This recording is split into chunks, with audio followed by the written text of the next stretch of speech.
La fe que mantiene la esperanza puesta en Dios. Lucas capítulo 8, versículo 41 y 42.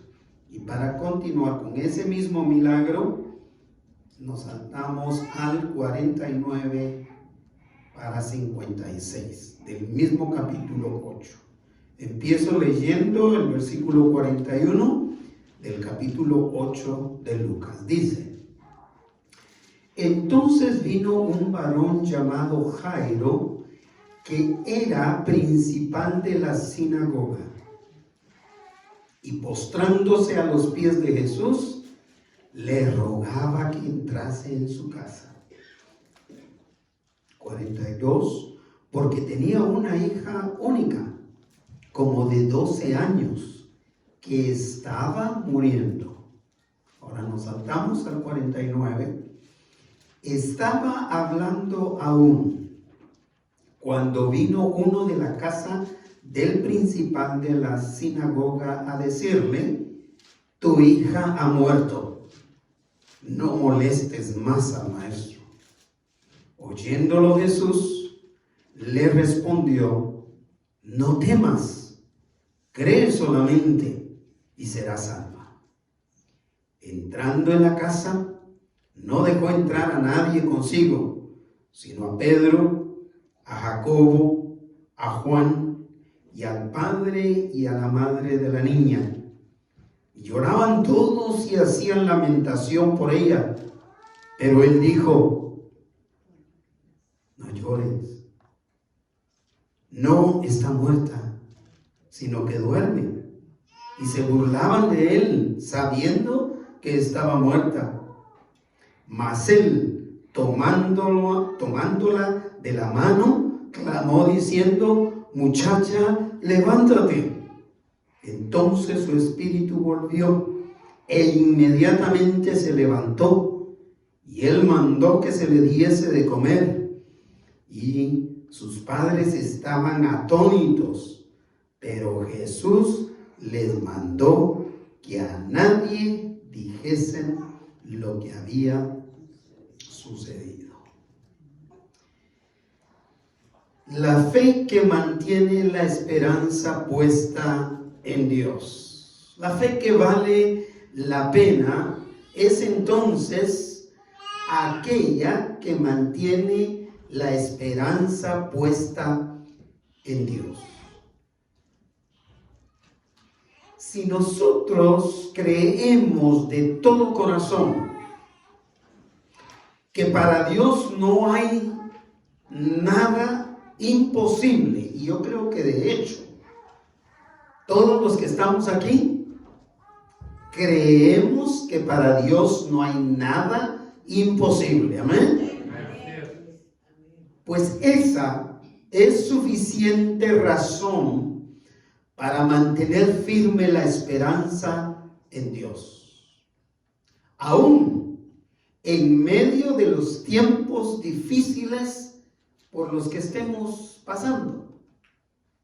Quizá en este momento no es un tiempo difícil para usted, pero eso no asegura que no va a pasar en tiempos difíciles, ¿verdad? No quisiéramos, pero eso es una realidad de la que no podemos escapar, ¿verdad?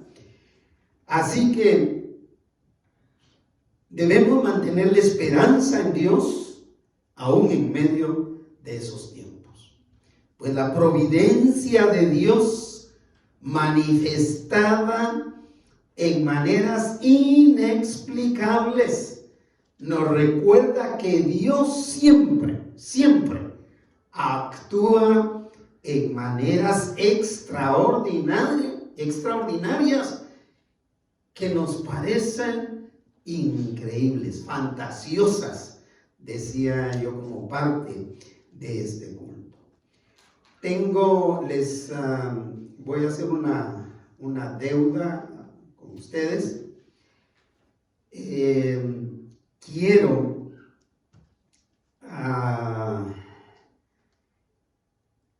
invitar a alguien que estuvo compartiendo conmigo hace unas semanas, 3 semanas,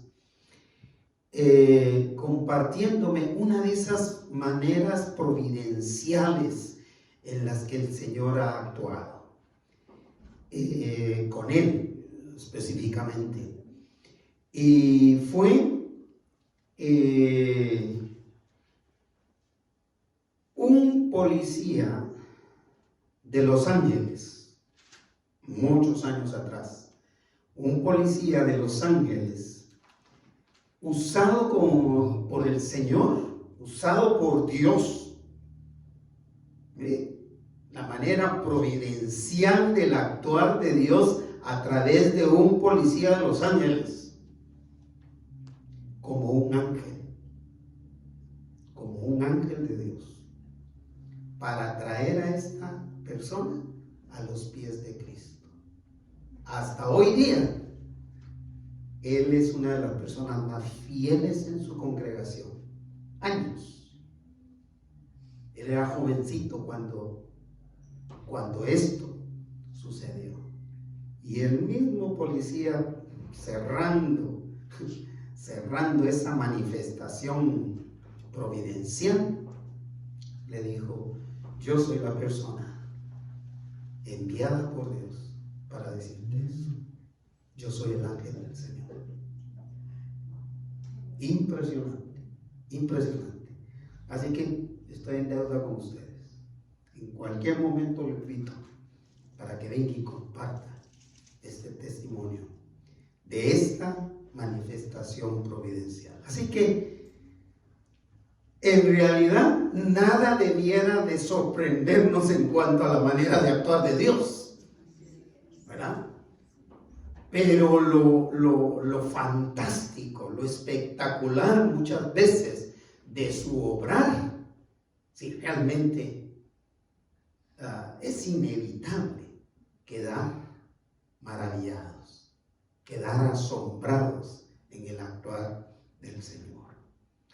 Jesús mostró una vez más a través de su palabra en este milagro que hemos leído su capacidad de hacer milagros que ningún otro ser humano sobre la tierra puede hacer por cuenta propia. ¿Cómo? Resucitar a un muerto. Es posible que hubo otros pasajes donde los seguidores de Cristo, los profetas, resucitaron a alguien, pero nunca fue por cuenta propia. Siempre fue en el nombre de Dios, en el nombre de Cristo Jesús, por el poder de Dios y por la voluntad de Dios, sin duda alguna. Pero en el caso del Señor Jesús, esos milagros demostraron su autoridad y su poder, lo cual nos insta o nos anima o nos empuja o nos exige mantener la esperanza puesta en el Señor. Mantengamos la esperanza puesta en el Señor.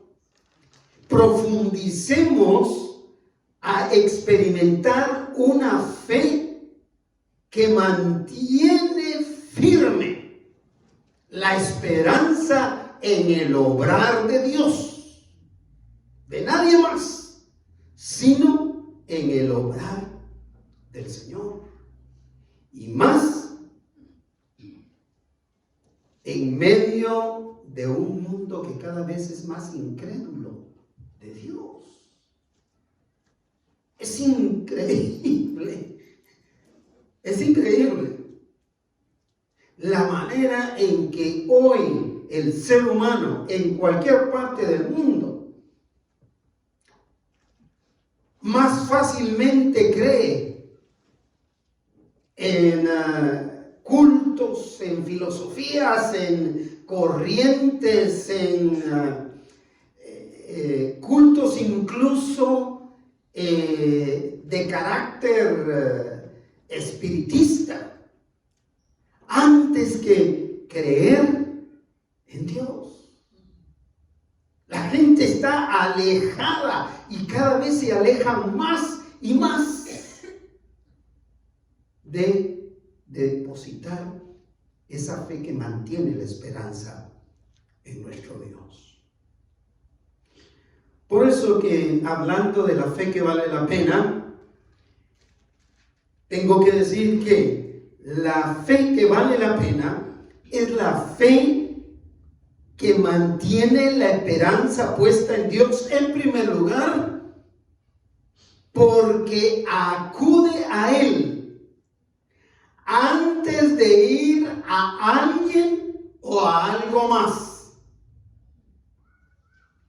El que tiene una fe profunda que vale la pena va a ser aquel que su esperanza la mantiene puesta en Dios, no importando lo que pase.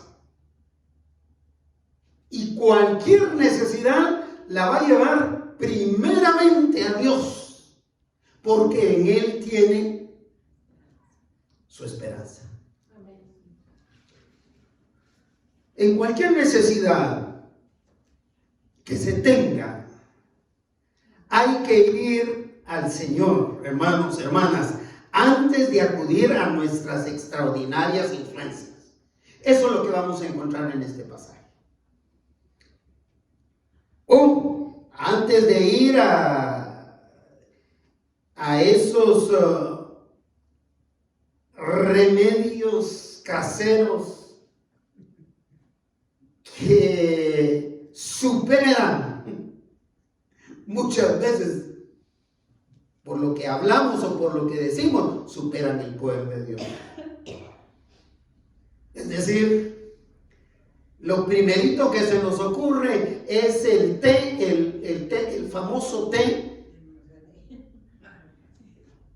cúralo todo. El famoso tecito que cura el catarro, cura el cáncer, cura la diabetes, pero dígame dónde lo encuentro. Pero antes de acudir a Dios, se acude a ese tecito famoso de cualquier planta que sea. De cualquier planta que sea. El Señor muestra su poder y su obra maravillosa en aquellos que lo buscan primeramente a Él. El versículo 41 en su primera parte empieza con esta nota impresionante de la fe que se mantiene o que mantiene la esperanza puesta en Dios. Dice la narrativa de este milagro, de esta historia. Entonces vino un varón llamado Jairo. ¿A quién? ¿Vino a quién o a dónde? De acuerdo a lo que leímos. Entonces vino, ¿a dónde? A Jesús, exactamente, a los pies de Jesús, a donde estaba Jesús. Aquel hombre buscó por la necesidad que tenía al Señor. Ahora, ¿qué es lo que hace especial la venida de aquel hombre al Señor Jesús? ¿Qué es lo que lo hace especial en el tema que nosotros estamos hablando? La clase de hombre que era, la clase de persona que era. Dice, entonces vino un varón llamado Jairo, ¿qué? era principal de la sinagoga. Eso es lo que hace especial la llegada de este hombre. No era un hombre cualquiera, común y corriente. No era un hombre muy sencillo, que no tuviera la capacidad económica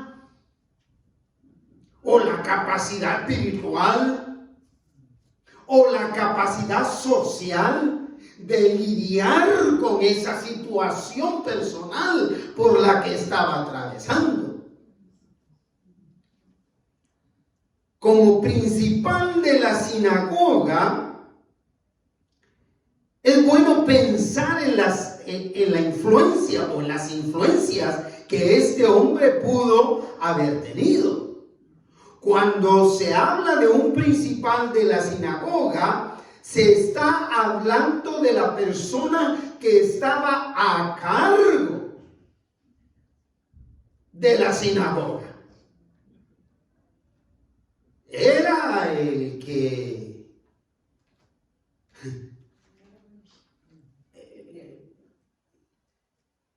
mandaba. Era el que dirigía, el que lideraba todo lo que ahí sucedía. ¿Qué sucedía en una sinagoga? Había un orden de cultos que estaban a cargo de él. Había también un orden de lecturas bíblicas que estaban a cargo de ¿quién? A cargo de él. Él seleccionaba las lecturas bíblicas. Él incluso hacía el listado de las oraciones, de las peticiones que se iban a hacer o por las que se iba a orar en ese día o durante el transcurso de ese día. Él era el que se encargaba de determinar las enseñanzas, lo que se enseñaba en la sinagoga para ese día, del que predicaba en ese día, lo que significa que sin duda alguna muchas veces llamó a Jesús como rabino a que compartiera. Si él no los ponía en el orden, nadie entraba a dar la enseñanza o la palabra del Señor. Es decir, que este cargo lo ponía a él en una posición sumamente de importancia. Era sumamente influyente, porque no solamente Jesús era el rabino, había muchos rabinos, habían varios rabinos, habían varios encargados, estudiosos de la palabra que le enseñaban. Había gente muy importante. Y yo estaba pensando que hasta posiblemente Lucas era Lucas el que está escribiendo este evangelio, que era un médico de profesión. Hasta él estaba conociendo a aquel hombre, al principal de la sinagoga. Es decir, hasta posiblemente eran amigos. Y que tal vez él pudo, yo creo, haber buscado al médico antes de buscar a Jesús. Era más fácil de llegarse a Lucas que llegarse a Jesús por la cantidad de gente que andaba rodeando al Señor Jesús. Esta actitud de venir primeramente al Señor antes que a alguien más o a algo más, cuando tenemos necesidad, me hizo pensar esta semana en la cantidad de hermanos, y gracias a Dios doy por eso, que los hermanos acá han madurado mucho en eso. Los miembros de la congregación que yo dirijo han madurado mucho en eso. Me hacía sentir bien. Pensar que en esta semana y semanas atrás, nuestros hermanos y nuestras hermanas piden oración hasta por un procedimiento médico, que se supone es algo sencillo, es algo que se hace ambulatoriamente, es decir, entrada hoy y salida hoy. Pero como lo dijimos, cuando tiene que ver con anestesia, con medicamentos que pueden contrariar completamente el funcionamiento del organismo, por muy buenos que sean los anestesistas, por muy buena que sea la ciencia, las máquinas que sean muy completas, todo eso está manejado por seres humanos imperfectos, que a veces no estamos en el ambiente ideal para manejar una máquina o para escribir, incluso para escribir el nombre de una medicina podemos cometer un error con una o dos letras. Una medicina que al cambiar una o dos letras estamos refiriéndonos o se está refiriendo a otra medicina que puede ser fatal para una persona. Ha sucedido. Ha habido accidentes donde se han cambiado las medicinas de los pacientes. Ha habido accidentes donde se le ha dado a una mamá el hijo de otra mamá. ¿Y a qué se debe? Se debe a lo imperfecto que nosotros somos. Por eso yo admiro mucho y bendigo al Señor, porque la fe que mantiene la esperanza puesta en Dios, aún en un procedimiento médico sencillo, dental, va a acudir al Señor antes que alguien más, antes que algo más.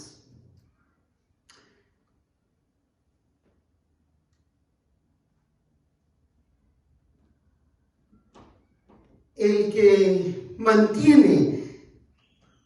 que tiene una fe que mantiene la esperanza puesta en Dios, cuando llegue al Señor lo va a hacer como lo hizo este hombre, como lo hizo este principal de la sinagoga.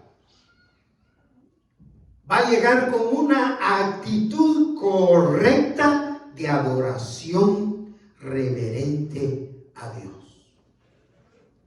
No podemos llegarnos a Dios como nos llegamos al empleado que tenemos. Que no deberíamos de llegar con los empleados haciéndolos menores. Al fin y al cabo es una posición que nos están dando, donde nosotros estamos a cargo de la gente. Pero no podemos llegarnos como los que pagamos, como los que mandamos, como los que somos. Hay que llegar con la actitud, con una actitud correcta de adoración reverente al Señor. Este hombre pudo haber llegado: yo soy el principal de la sinagoga. Yo soy el mero de la sinagoga. Así que quítense de mi camino. Mayormente que el Señor estaba sumamente rodeado en ese momento de gente, que era imposible llegarse a Él. Si usted lee ese pasaje completo, usted va a notar que había mucha gente. Y entre ellos, una mujer que tocó su manto buscando sanidad del Señor. Y ella pensó que el Señor no se iba a dar cuenta. Interesante, ¿no? Que él dijera: yo soy el principal de la sinagoga, así que ábranme paso, aquí voy directamente con el Señor y él tiene que atenderme a mí. Hay que llegar con la actitud correcta. Vean el versículo 41 en su segunda parte, dice: entonces vino un varón llamado Jairo, que era principal de la sinagoga, y que, postrándose a los pies de Jesús, le rogaba que entrase a su casa. Postrándose a los pies del Señor, a pesar de todos los fariseos que estaban ahí y que lo conocían, a pesar de todos los escribas que estaban ahí y lo conocían,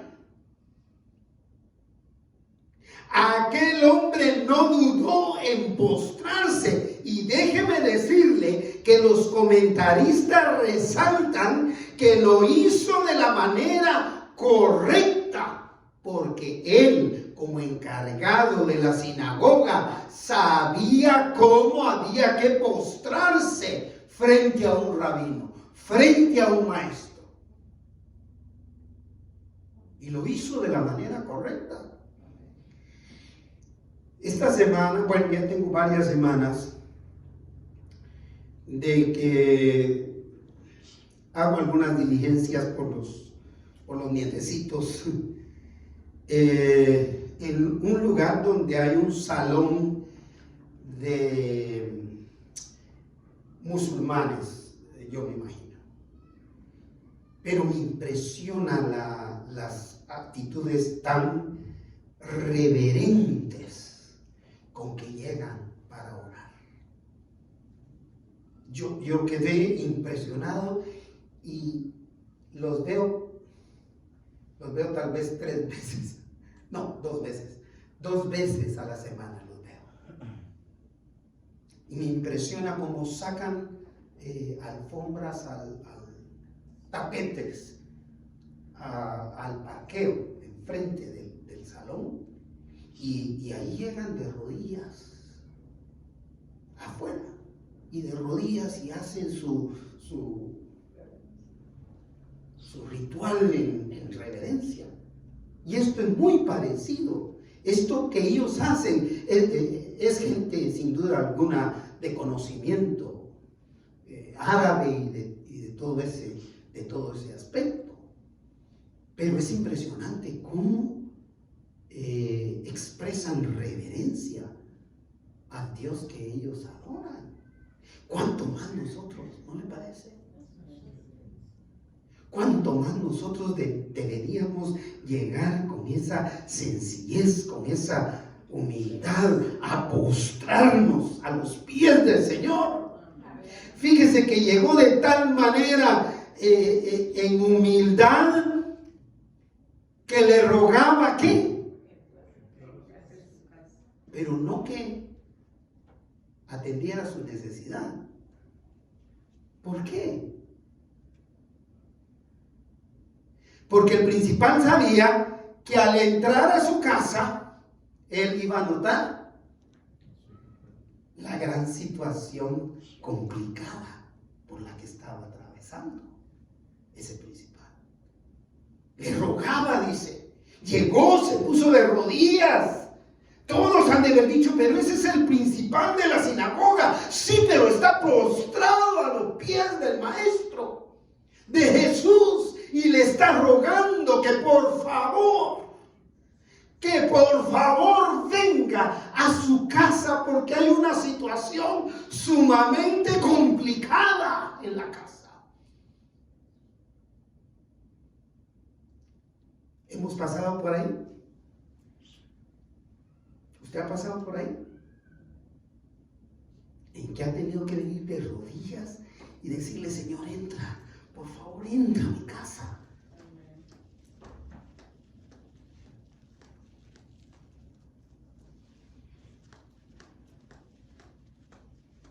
Y postrándose a los pies de Jesús, le rogaba que entrase a su casa para que él, por sus propios ojos, viera la necesidad grande por la que estaba atravesando.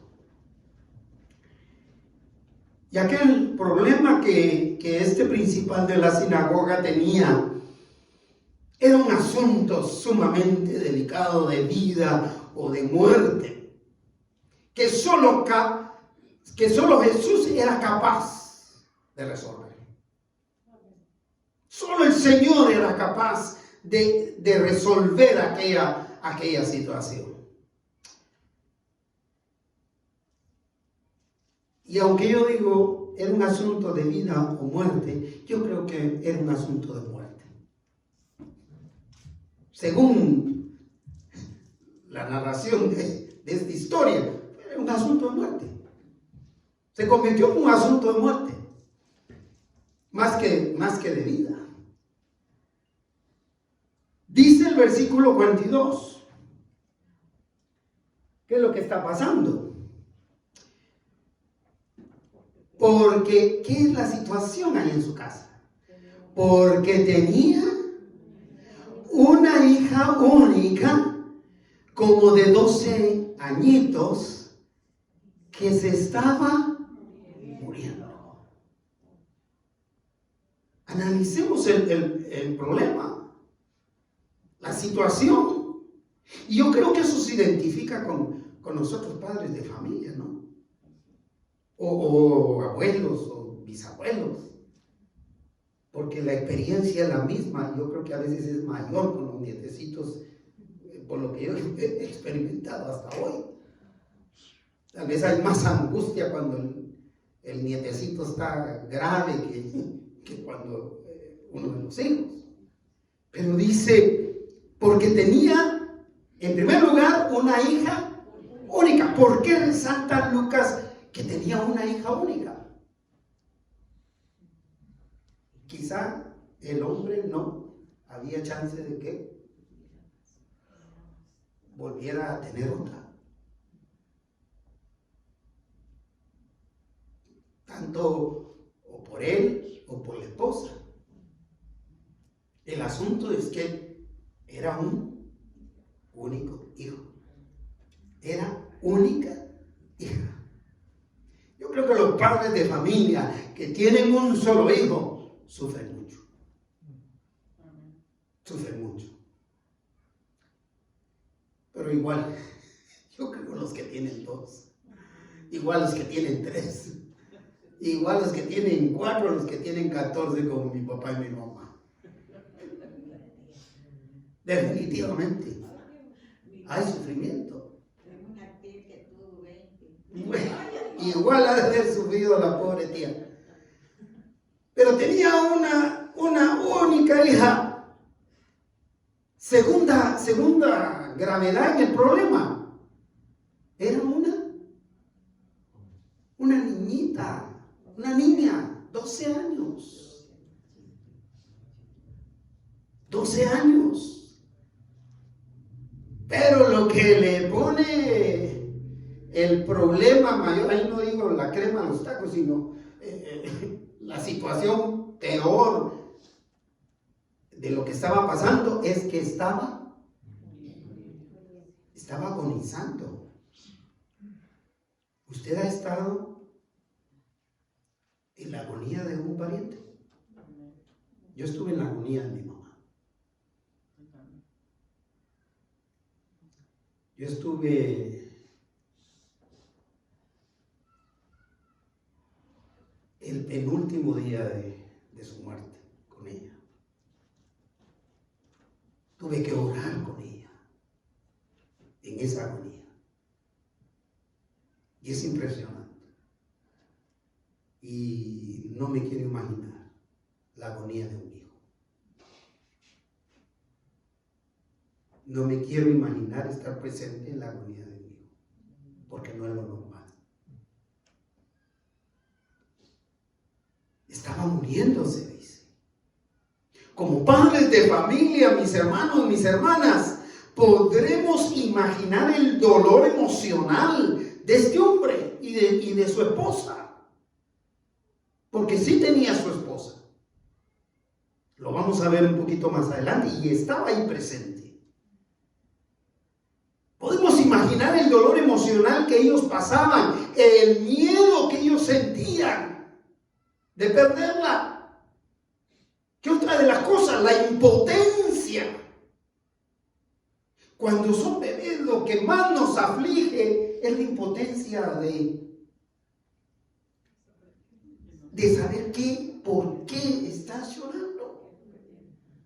Y aunque la madre tenga esa sensibilidad de saber si es porque está sucio, si es porque tiene hambre, siempre hay que adivinar. Porque no hablan, porque no te dicen qué es el problema que están teniendo, cuál es el dolor que están sintiendo. La impotencia por lo que estaba atravesando la hija. Podemos imaginar, nosotros habremos experimentado ese dolor, ese miedo, esa impotencia que puede pasar un padre de familia, una mamá, en medio de una situación de muerte de uno de los hijos. Recuerdo a Juan Manuel, hijo mayor, por un accidente en la casa, se cortó el tendón del dedo anular cuando era un niño. Tocaba el piano y lo tuvimos que llevar de emergencia y de emergencia lo tuvieron que operar, pero para operarlo tuvieron que dormirlo porque era muy severo el problema que tenía con su dedo. Pero ojalá me corrija después con Manuel si me equivoco. Si no pasamos la noche ahí, a mí me pareció que sí. Porque yo lo llevé y pues lo operaron, le pusieron anestesia, lo durmieron completamente y yo estuve ahí minuto a minuto orando y pidiéndole al Señor que mi hijo despertara, de aquella anestesia, porque es aquella incertidumbre y no se puede hacer nada. Por eso la fe que vale la pena es la fe que mantiene la esperanza puesta en Dios. Dios va a obrar. Así es. Para aquel hombre, Jesús era lo único, era la única persona en el mundo. Era la persona correcta para entregarle esa y toda clase de necesidades. Jesús, Dios, Jesús, el Hijo de Dios, Dios mismo. Jesús es el único a quien nosotros podemos entregarle aquellas necesidades tan difíciles a las que nos enfrentamos. La fe que mantiene la esperanza puesta en Dios. En segundo lugar, aparte de acudir a Él primeramente, acude a Él aún en las causas perdidas. Y yo diría que en las causas perdidas los creyentes no tenemos opción. Hay que acudir a Dios. En las causas, sí o sí. En las causas perdidas o en aquellas que no son perdidas porque se pueden perder en el camino. como dice el dicho, del plato a la boca se cae la sopa. Acude a Él aún en las causas perdidas. ¿Sabe por qué se acude a Él aún en las causas perdidas? Porque ni siquiera esas causas perdidas, esas que consideramos causas perdidas, van a ser una molestia para Dios. ¿Sabe para quién son molestia las causas perdidas? Para nosotros, humanos. ¿Ha dicho usted o ha escuchado usted a alguien que se refiere a otro, a otra, a algo como un caso perdido?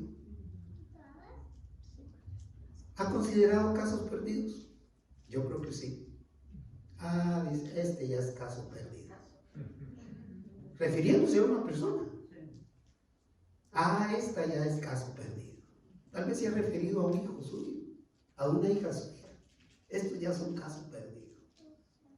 Tal vez se ha referido a su papá. Tal vez se ha referido a su mamá. A alguien, ya, casos perdidos. Pero esas causas que consideramos perdidas, ni aún esas causas, son molestia para Dios. Son molestia para Jesús. Nada de lo que le está pasando es una molestia para el Señor. Gloria sea el nombre de Dios. Versículo 49. Estaba hablando aún, es decir, el principal de la sinagoga logró llegar, porque en el camino de Jesús hacia la casa de este hombre, una mujer tocó el manto de Jesús buscando sanidad. Y eso lo detuvo a Jesús. Y mientras él se detuvo, rodeado de gente, algo más pasó en la casa de aquel hombre. Y estaba hablando aún, es decir, el hombre aún le estaba rogando, apenas le estaba rogando, apenas le estaba diciendo, entra, por favor, entra a mi casa.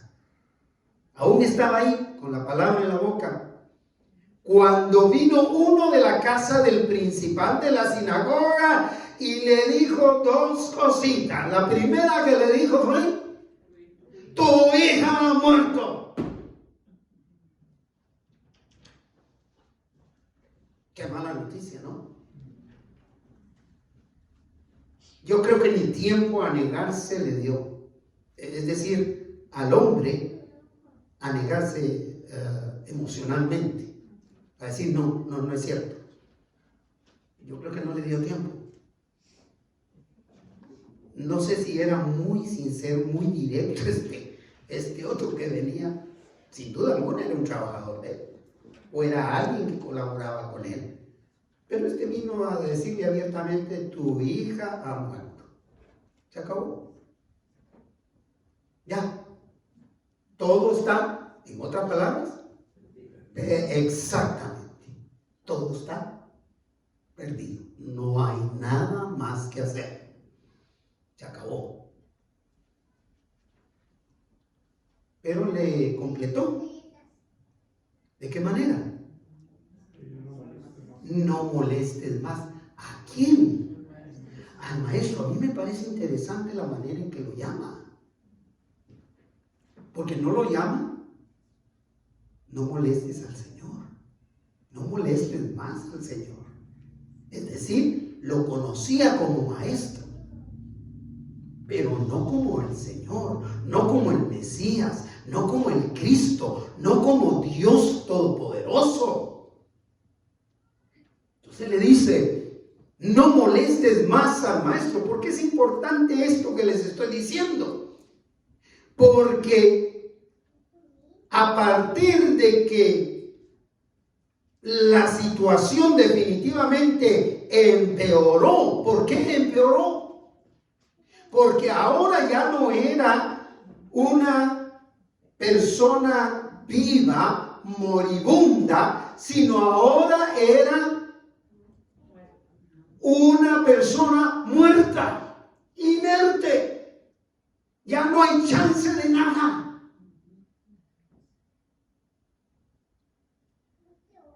Por lo que el hombre dio la noticia así a secas y caracterizada por incredulidad.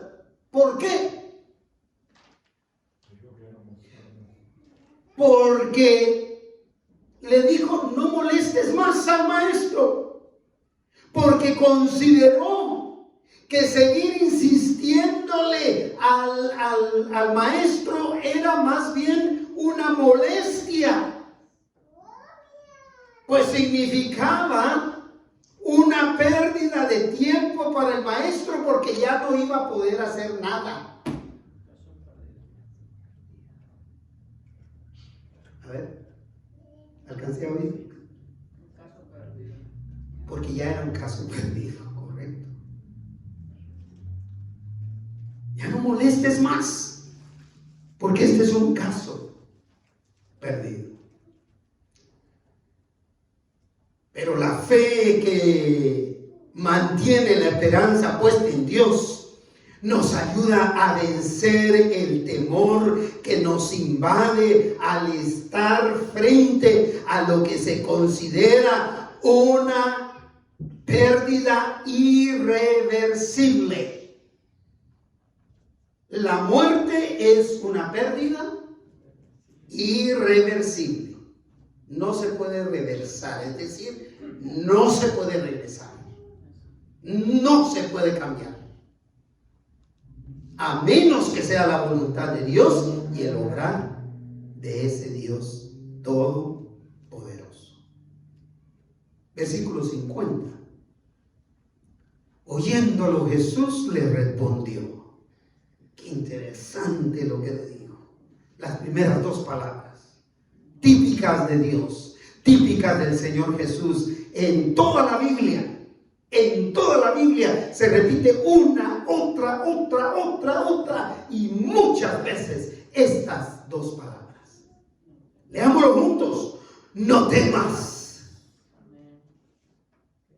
Imagínense, en un momento como ese, que el Señor te diga con autoridad, mira, no temas.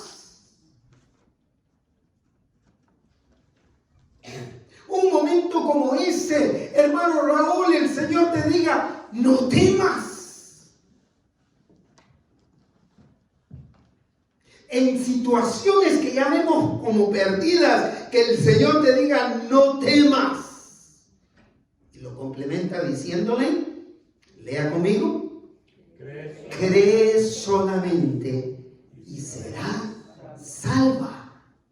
Refiriéndose a la hija. Jesús le estaba señalando la importancia de ¿qué? De tener una fe que mantiene la esperanza puesta en el poder de Dios. Para mí, cuando el Señor le dice, no temas, cree solamente y serás salva, el Señor le estaba diciendo, no temas, mantén solamente, ten esa fe que mantiene la esperanza puesta en el obrar todopoderoso de Dios. Eso es lo que tienes que hacer.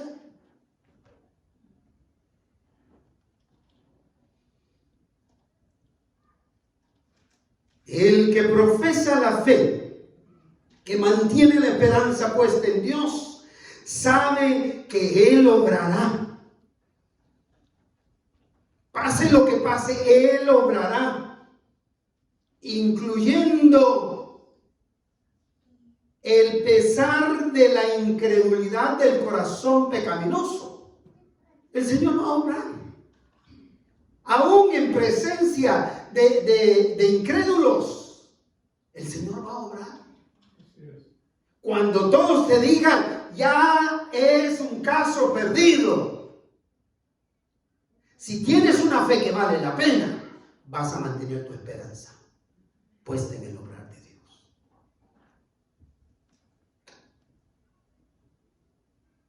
Vea cómo lo analiza y cierra este segundo punto, los versículos 51 al 53. 51. Entrando en la casa de este principal de la sinagoga, no dejó entrar a nadie consigo, el Señor Jesús, sino a Pedro, a Jacobo, a Juan y a Joaquín, y al padre y a la madre de la niña. ¿Por qué? Es que no se trata de un show. No se trata de un show donde ya están agotadas las entradas. No se trata de eso. No se trata al contrario, de esa propaganda que se hacía especialmente en los 70 de las campañas de sanidad. No se trata de que todo mundo vea, se trata, aunque sea de una persona que puede ser capaz de poner una fe en Dios, pero una fe que vale la pena, una fe que mantiene su esperanza puesta en el obrar de Dios. De eso se trata. Por eso no dejó entrar a nadie más que a los padres, para que presenciaran y para que fueran testigos de aquella bendición, pero también a sus apóstoles, para que ellos siguieran con esa proclamación del Evangelio, con poder y autoridad.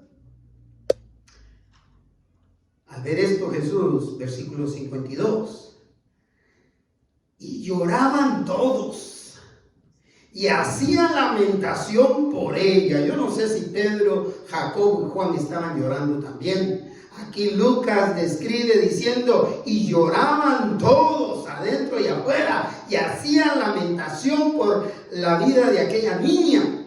Pero él dijo, el Señor Jesús dijo, volvió a decir lo siguiente: no llores, o no lloréis. ¿Qué más dijo? Pero ¿qué acaba de decir el que llevó la noticia? Está muerta. Y el Señor dice lo contrario. Pero él dijo, no lloréis, no está muerta, sino duerme. Lo que el Señor estaba diciendo, no lloréis, no está muerta, sino que duerme, es sencillamente lo que estamos predicando. Lo que Jesús les dijo, no lloren porque no está muerta, sino duerme, es para el que tiene una fe que vale la pena, es decir, la fe que mantiene la esperanza puesta en el obrar de Dios. La niña no está muerta. Para esa persona la niña no está muerta, porque para esa persona el poder del Señor, para el poder del Señor, resucitar a una persona es tan fácil como despertar a alguien que está dormido. Así de sencillo. Para el Señor es tan fácil resucitar a alguien como para ustedes es fácil. Yo creo que nos cuesta más despertar uno de aquellos que cuesta que despierten de dormidos, que para el Señor levantar un muerto. Impresionante, ¿no le parece? Interesante. Lo cual, versículo 53, provoca ¿qué? La burla. Y se burlaban de él, del Señor Jesús, sabiendo que estaba muerta. ¿Y por qué se burlaban? Porque no creían, correcto. No creían que el Señor era capaz de hacer semejante milagro. Ante la devastación emocional de los padres de familia que estaban ahí, Jesús les garantizó su poder para resucitar a su hija. Es decir, Jesús es el Dios que valida las causas perdidas, que resuelve los casos perdidos. El Señor Jesús es el que da y toma la vida. Por eso, la fe que vale la pena es la que mantiene la esperanza puesta en el obrar de Dios, aún en esas causas perdidas. Pero la fe que mantiene la esperanza puesta en Dios, en tercero y último lugar, es la que acude a Él confiando en su poder resucitador. ¿Sabe cuál es el problema de muchos creyentes? Que no asociamos los milagros del Señor con la resurrección del Señor. Y vale la pena que hoy, domingo de Palmas, un domingo antes del domingo que celebramos la resurrección del Señor, hablemos del poder resucitador del Señor. Solo Él tuvo poder para resucitar a sí mismo y para resucitar a otros. La fe que mantiene la esperanza puesta en el Señor acude al Señor confiando en su poder resucitador. Hermanos, confiemos en el poder resucitador de Dios. Ese poder que si es capaz de levantar un muerto, es capaz de todo. Gloria sea el nombre de Dios. El desenlace de este milagro demuestra cómo Jesús, a través de su palabra, a través de lo que dice, eso es lo que me ha impactado de los últimos temas, de las últimas unidades. La unidad anterior resaltó mucho el nombre de Dios, Yahweh, Jehová. Y esta unidad está resaltando mucho el hablar de Jesús, el poder que tenía el Señor en la palabra, que ya de hecho Jesús es llamado la palabra, la voz de Dios mismo. Así que este milagro demuestra cómo esa palabra del Señor tiene poder aún sobre la muerte, porque es Dios todopoderoso. Versículo 54. Y sin más tardar, el Señor fue mas Él dice, tomándola de la mano. ¿Qué pasó? La palabra. Clamó diciendo, muchacha, levántate. Y Él tomándola de la mano, clamó diciendo, es decir, uso de la palabra. Clamar significa usar la palabra, la voz, tus palabras, pero con poder y autoridad, no a gritos. Clamar, no lo confunda usted con gritos dramáticos. No se trató de gritos aquí por allá para devolverle la vida. No se trató de una voz de ultratumba como hacen algunos. No fue eso, fue poder y autoridad. Levántate.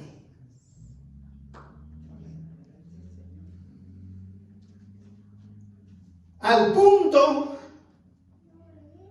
que no se levantó como sucede en algunos eventos de sanidad, que todavía se levantan trastabiando, yéndose de un lugar para otro. Eso no sucedió ahí. Vea los resultados de la voluntad y el poder del Señor fueron incuestionables. No había manera de cuestionar lo que estaba pasando. Aunque habían incrédulos cuyo corazón estaba rechazando eso que estaba pasando, vean los resultados. Versículo 55 en su primera parte. Entonces dice, hablando de la niña muerta, su espíritu volvió. ¿Qué es la muerte?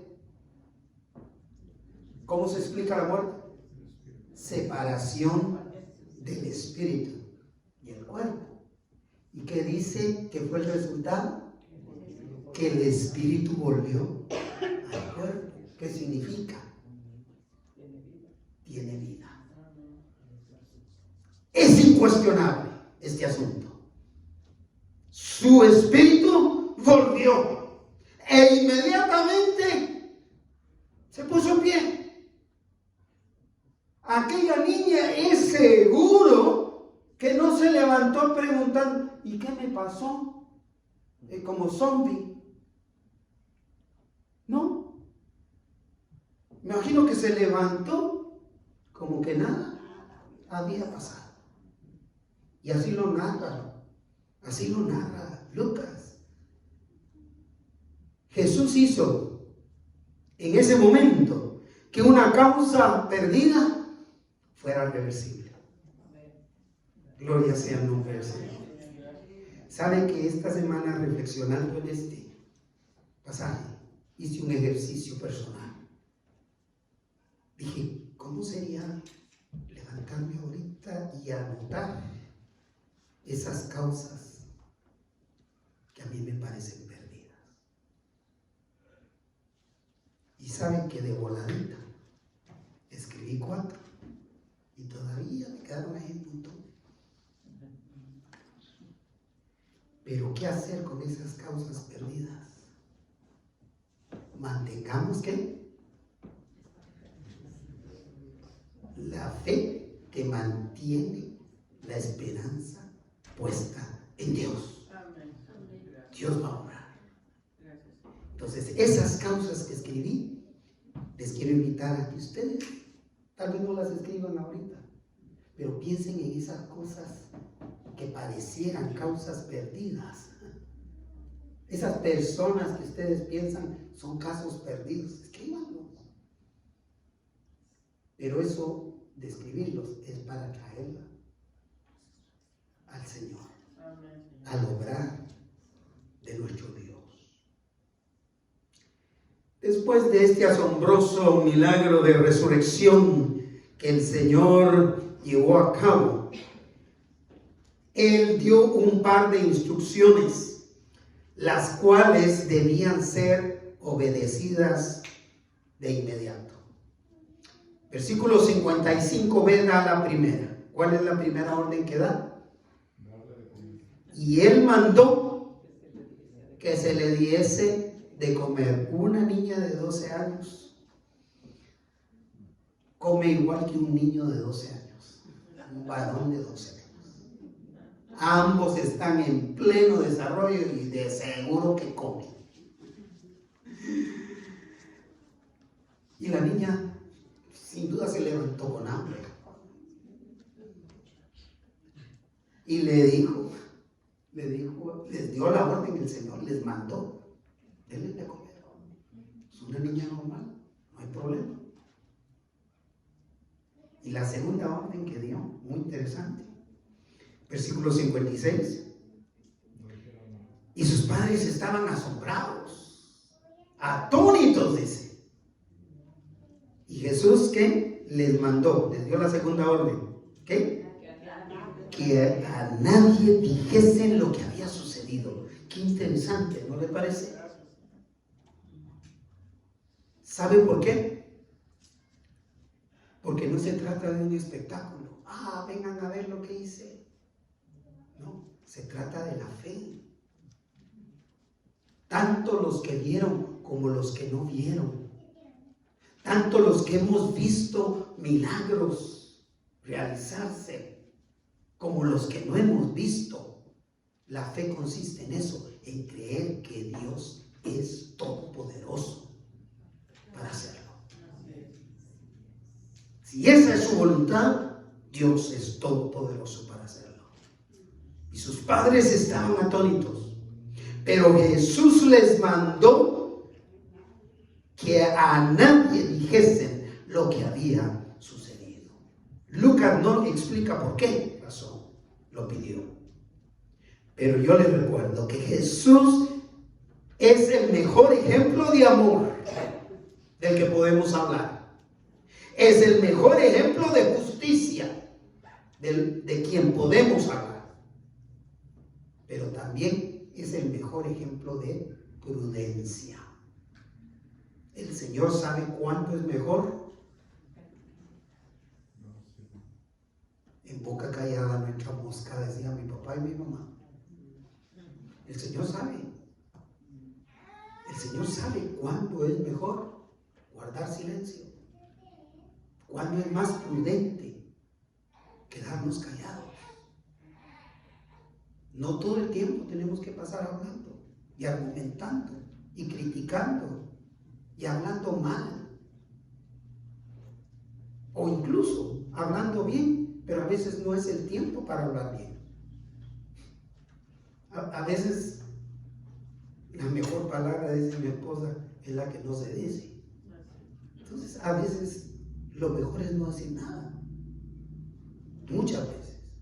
No estoy diciendo que nos guardemos todo, sino hay un discernimiento que tenemos que captar del Señor Jesús a nuestras vidas.